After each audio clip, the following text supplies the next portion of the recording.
Bismillahirrahmanirrahim. Assalamualaikum warahmatullahi wabarakatuh. Selamat siang, salam sejahtera bagi kita sekalian. Shalom, Om Swastiastu, Namo Buddhaya, salam kebajikan. Rekan-rekan sekalian, kita berkumpul di gudang di kawasan Cikarang ini dalam rangka pengungkapan sabu jalur internasional.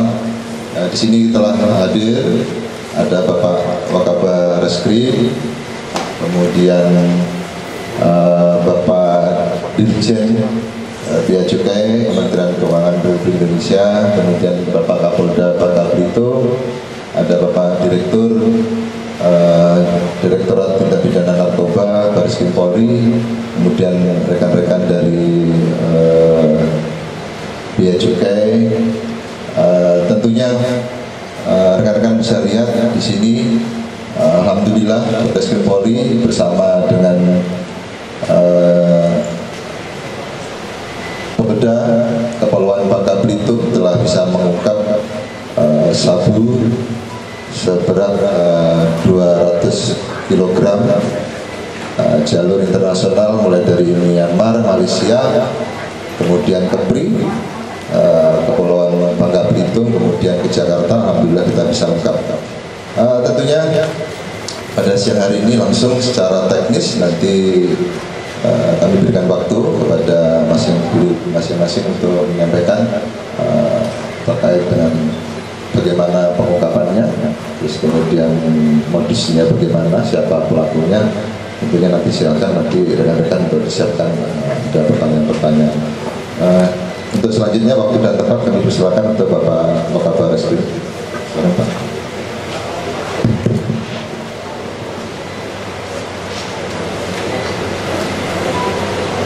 Bismillahirrahmanirrahim. Assalamualaikum warahmatullahi wabarakatuh. Yang saya hormati Bapak Dirjen Bea Cukai, yang saya hormati di sini juga hadir Kapolda Babel, kemudian Karopenmas dan Direktur Tindak Pidana Narkotika Bareskrim, Direktur Narkotika Babel, rekan-rekan media yang saya cintai dan saya banggakan. Pada siang hari ini kami ingin menyampaikan rilis terkait keberhasilan kerjasama antara Bareskrim, Direktorat Narkotika Bareskrim dan Polda Babel, juga dengan jajaran Bea dan Cukai, di mana dalam operasi Sandi White Count 2020. Adapun keberhasilan ini kita mengungkap 200 kg sabu-sabu.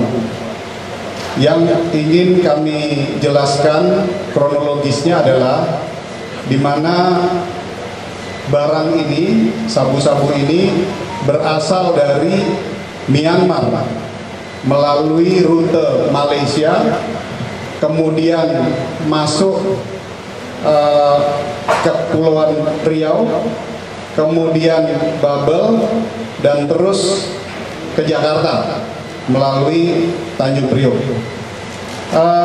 Barang bukti yang rekan-rekan bisa lihat di depan ini sudah dikeluarkan. Sebenarnya ini berasal dari satu karung, di mana karung itu berisi korn jagung, kemudian ada kotak ini. Jadi kotak sabu ini di dalam satu karung itu ada 4, kira-kira itu.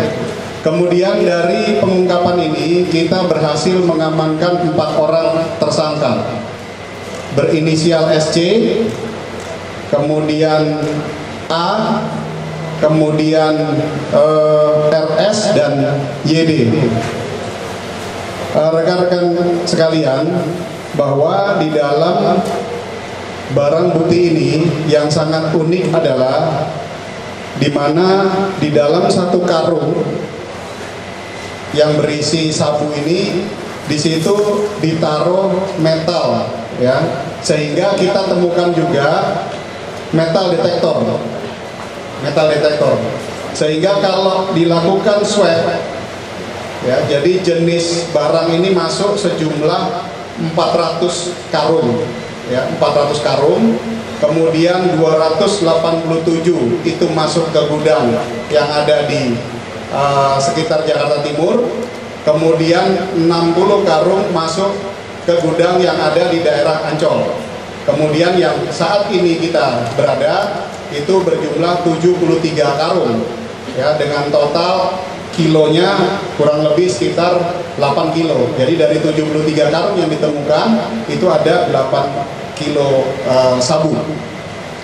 Kemudian pasal yang akan diterapkan yaitu pasal 114 Undang-Undang 35 tahun 2009 tentang narkotika, di mana ancamannya seumur hidup sampai dengan hukuman mati. Itu secara garis besar yang ingin kami sampaikan. Sebelum juga saya akhiri dan nanti mungkin ada pertanyaan, tentunya atas nama pimpinan Polri kami menyampaikan apresiasi atas kerjasama ini kepada Bea Cukai, kemudian Polda Babel dan Bareskrim Polri. Silakan rekan-rekan kalau memang ada yang mau disampaikan. Kami persilahkan. Sebelumnya mungkin dari Terima kasih Pak Wakapolda Bareskrim.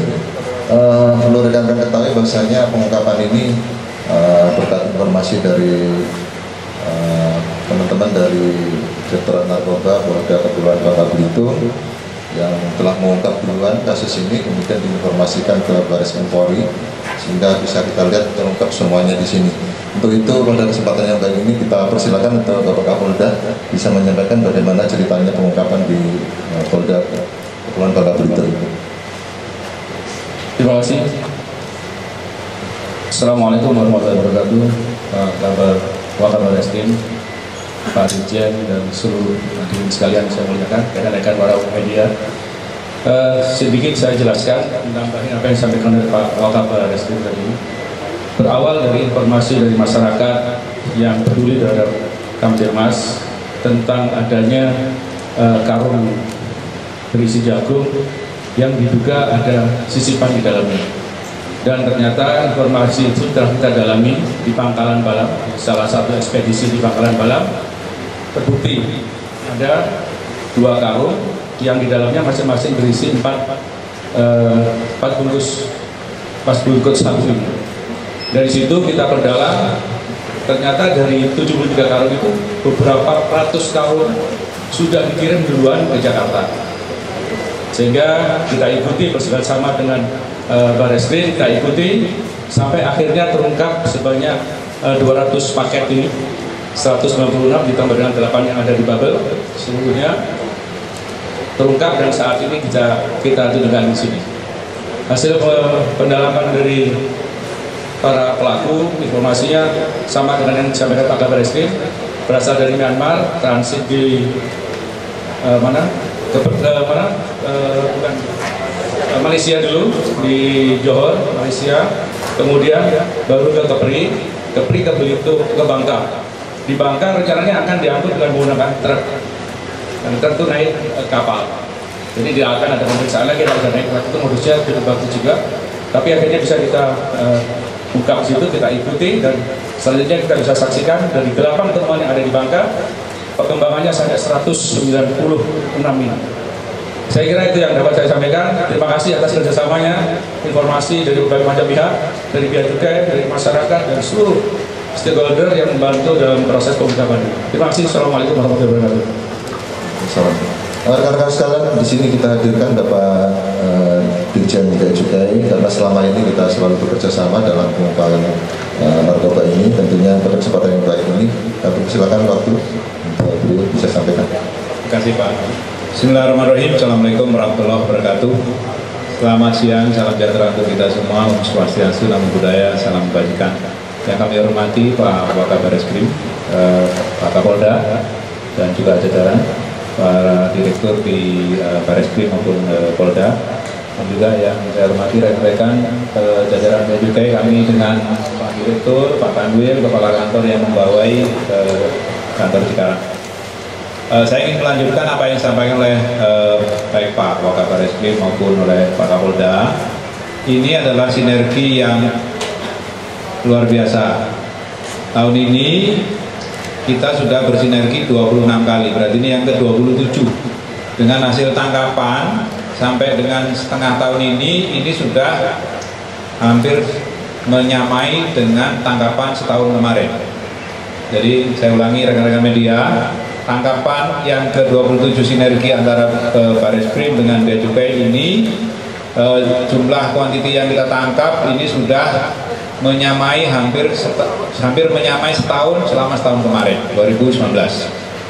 Padahal tangkapannya baru separuh. Maksudnya jumlah tangkapannya, jumlah penindakannya ya. Ini menunjukkan bahwa semakin hari kita semakin akurat, ya, efektif, dan kita menyasar kepada mafia-mafia besar. Ini adalah hal yang penting. Tadi disampaikan mengenai modus baru, biasanya kita tangkap itu di atas Aceh, kemudian di situ ada perairan Langsa, Lok Sumawi dan sekitarnya. Kali ini mereka mengambil jalur tengah. Tadi Pak Waka dan Pak Kapolda sudah menyampaikan. Ini alert bagi kita, tetapi sekaligus menunjukkan bahwa mau pakai jalur atas, mau pakai jalur tengah, mau pakai jalur timur, kita ada di mana-mana karena kita memang sinergi. Saya kira itu yang message yang ingin saya sampaikan. Yang kedua, ini adalah modus baru rekan-rekan media, dan yang baru kita lihat ini pakai jagung. Nah, tadi kami sudah rapat singkat dengan Pak Waka dan Pak Kapolda. Ini nanti kita akan jadikan sebagai referensi baru untuk penanganan ke depan. Apakah itu jagung, apakah itu kedelai, ataukah komoditi-komoditi yang selama ini memang tidak kita lihat potensinya, tetapi pada kenyataannya ini sekarang sudah menjadi bagian daripada modus itu.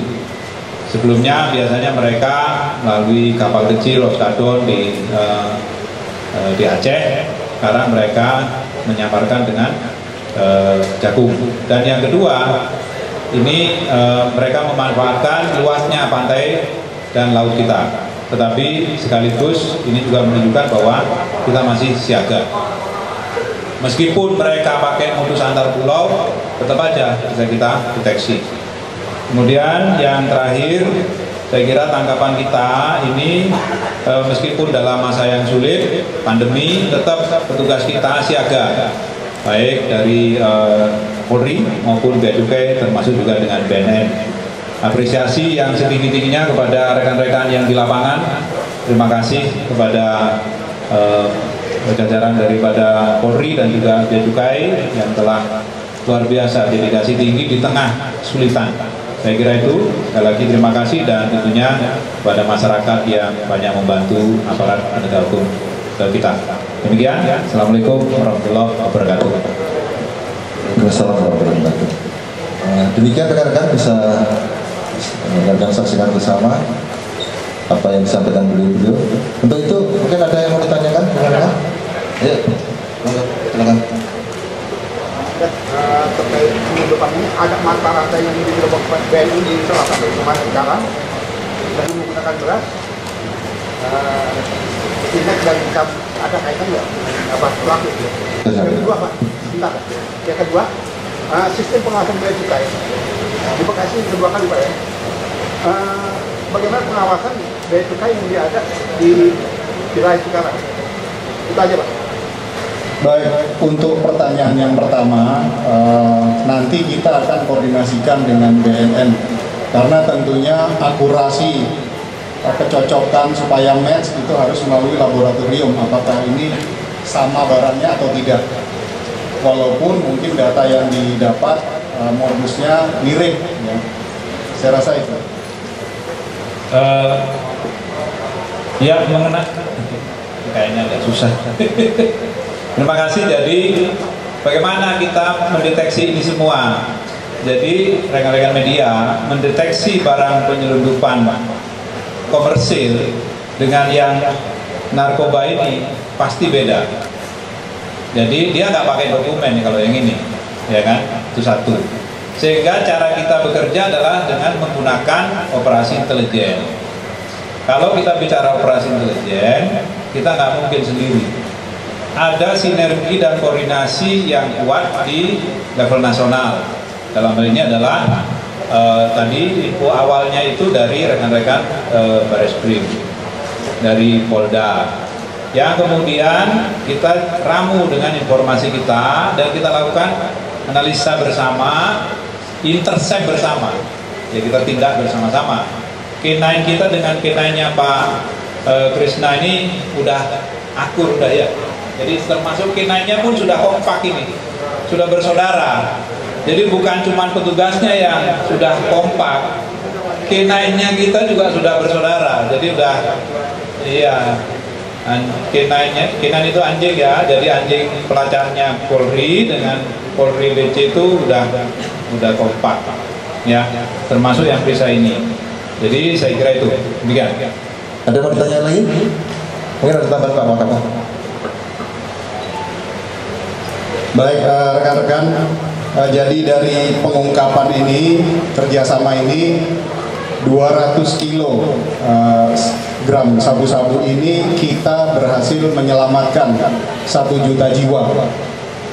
Sehingga kalau rekan-rekan lihat, 400 karung jagung itu di dalam kemasannya ini ada metalnya. Ya. Di sini ada metal. Ini yang agak unik ya. Jadi tidak semua karung ada isinya. Kemudian ini ada metal. Di TKP kita temukan juga barang bukti ini, metal detektor. Sehingga dari metal detektor ini mereka swab ini. Nah, ini berarti karungnya ada isinya. Kira-kira begitu. Inilah salah satu keunikan pengungkapan yang kali ini. Saya rasa itu tambahan terakhir. Terima kasih kepada rekan-rekan media atas kerjasamanya dan seluruh masyarakat. Wassalamualaikum warahmatullahi wabarakatuh. Apa lagi?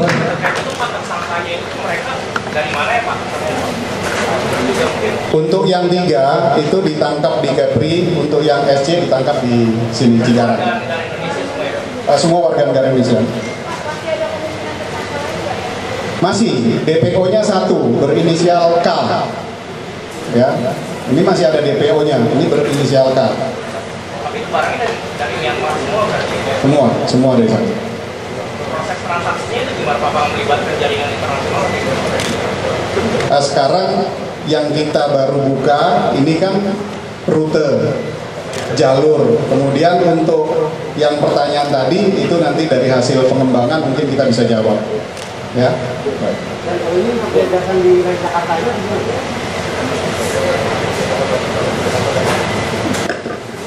Ini rencananya akan disebar di seluruh kota-kota besar ya yang ada di Indonesia. Ya.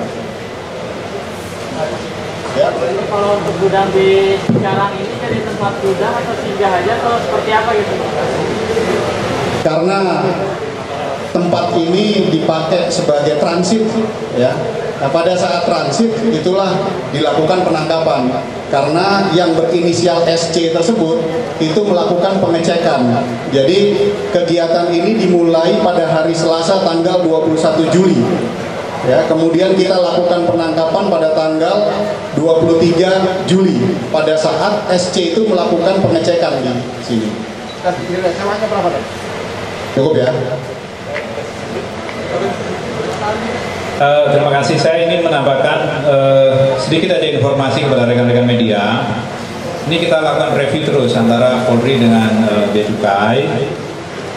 Ada satu yang menarik di sini rekan-rekan. Pada masa pandemik ini, modus distribusi tadi karena ini kan ditanya, ini mau dikirim kemana? Distribusi yang sekarang menjadi tren adalah melalui perusahaan jasa titipan. Berdasarkan tangkapan kita, 71% daripada distribusi itu dilakukan melalui perusahaan jasa titipan. Kecil-kecil tetapi sering dan banyak. Ya, ini saya kira untuk memberikan kesadaran kepada kita semua supaya waspada. Sedangkan yang modus-modus tradisional yang sebelumnya dominan, yaitu di Tenteng, itu menurun. Karena kan memang PSBB. Sekarang diganti dengan pengiriman melalui perusahaan jasa titipan, ya titipan-titipan yang mungkin online itu. Tapi saya ingin tegaskan bahwa aparat penegak hukum itu ada di mana-mana, di jalur atas, di jalur tengah, di jalur timur, baik di jalur konvensional maupun sekarang yang sudah online. Karena kita punya cyber unit. Kira-kira gitu ya. Terima kasih. Oke, mungkin Bapak-Bapak bisa diangkat barang buktinya untuk sesi foto.